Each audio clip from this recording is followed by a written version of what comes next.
Have you ever noticed how your brain can ruin your entire day in less than 30 seconds? A message goes unanswered, suddenly you're wondering if someone is upset with you.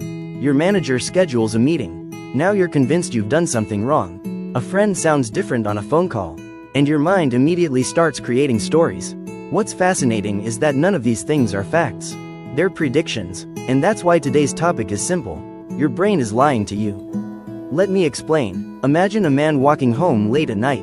The street is quiet. As he walks, he notices another person behind him. Immediately, his mind gets to work. Why is he following me? What if he wants to rob me? What if something bad happens? His heart starts racing. His breathing changes. His body prepares for danger. The more he thinks, the more real the threat feels. Finally, he turns around.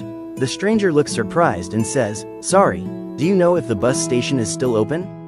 That's it. No danger, no attack, no threat, just a stranger asking a question. But here's the interesting part. The fear was real, the sweating was real, the anxiety was real, the danger wasn't, and that is exactly how many of us live our lives. Someone doesn't reply to a text. Your brain says, "They're ignoring me." You make a mistake at work. Your brain says, "Everyone thinks I'm incompetent." You see someone your age doing better. Your brain says, "I'm falling behind in life." Notice something? Your brain doesn't present these ideas as possibilities. It presents them as facts. Why? Because your brain wasn't designed to make you happy. It was designed to keep you alive. For thousands of years, humans survived by spotting danger quickly. If a bush moved and you assumed it was a tiger, you survived. If it wasn't a tiger, no big deal.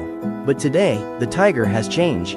Now it's uncertainty, a text message, a meeting invitation, an unknown future, and your brain reacts exactly the same way. Psychologists call this catastrophizing, the habit of imagining the worst possible outcome and treating it as reality. The problem is that most people never question these thoughts. They simply believe them. So how do you stop your brain from controlling your life? Here's something that helped me. The next time your brain tells you a scary story, become a lawyer. Yes, a lawyer. Imagine you're standing in a courtroom. Your brain says, "Everyone at work thinks I'm bad at my job." Instead of believing it, ask, "Where is the evidence?" Not feelings, evidence. Did someone tell you that? Did your manager say that? Or is your mind filling in the blanks? Most of the time, you'll discover that the brain has a story, but no proof. Here's another technique. I call it the friend test. Ask yourself, if my best friend came to me with this thought, what would I say? Imagine your friend says, "I made one mistake. I'm a failure."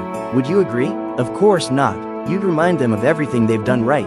You'd be kind, patient, reasonable. So why do we offer understanding to everyone except ourselves? And finally, remember this. Think about all the things you worried about a year ago. How many of them actually happened? Most people realize something shocking. The majority of their fears never became reality. Their brain predicted disaster. Reality delivered something much smaller. The goal isn't to stop thinking. The goal isn't to silence your mind. The goal is to stop believing every thought that appears. Because a thought is not a fact. A fear is not a prediction. And a feeling is not reality. The next time your brain tells you that you're not good enough, ask for evidence. The next time it tells you everyone is judging you, ask for proof. The next time it predicts the worst-case scenario, remember the man walking home at night. The fear was real, the danger wasn't, and maybe the most powerful thing you'll ever learn is this. You don't have to believe everything your brain tells you. Sometimes the voice in your head is trying to protect you, but sometimes, it's just lying, and the moment you learn the difference, you become free.